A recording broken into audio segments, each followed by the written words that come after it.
গাইবান্ধার চাঘাটা উপজেলার বুনারপাড়ার তানিয়া খাতুন, বয়স 18, এখন পরিপূর্ণ তরুণ। তাকে ঘিরে মানুষের কৌতূহল বাঁধ মানছে না। তানিয়াকে এক নজর দেখতে দূর দূরান্ত থেকে নারী পুরুষ শিশুরা ছুটে আসছেন তাদের বাড়িতে। তার আগের জীবন এবং বদলে যাওয়া নিয়ে মানুষের প্রশ্নের শেষ নেই। লোকজন আটকাতে হিমশিম খাচ্ছে তার পরিবার। বিষয়টি নিয়ে ব্যাপক চাঞ্চল্যের সৃষ্টি হয়েছে। তানিয়ার বাবা তোফাজ্জল হোসেন জানান, তানিয়া বুনারপাড়া বালিকা উচ্চ বিদ্যালয়ে পড়াশোনা করা অবস্থায় ঈদুল আজহার দুদিন পর থেকে মেয়ের শারীরিক গঠনে পরিবর্তন দেখা যায়। গত কয়েকদিন থেকে তার শারীরিক গঠন ক্রমাগত পরিবর্তন হয়েছে।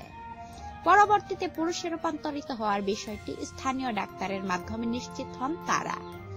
যেহেতু সে পুরুষ হয়েছে, তার নাম আকিকা করে পরিবর্তন করা হবে। চাঘাটা উপজেলা নির্বাহী অফিসার উজ্জ্বল কুমার ঘোষ বলেন, বিষয়টি তিনি শুনেছেন, তবে সরেজমিন দেখতে যাননি। এ ব্যাপারে গাইবান্ধার civil surgeon doctor Nirmalendu Chowdhury বলেন, শরীরে হরমোনজনিত কারণে এ পরিবর্তন হতে পারে, তবে পরিপূর্ণ পরিবর্তন আসতে অন্তত 6 মাস সময় লাগে। প্রিয় ভিউয়ার, এমন আশ্চর্যজনক ঘটনায় আপনাদের মতামত কি? কমেন্টে জানান আমাদেরকে। সেই সাথে একটি লাইক দিতেও শেয়ার করতে একদমই ভুলবেন না।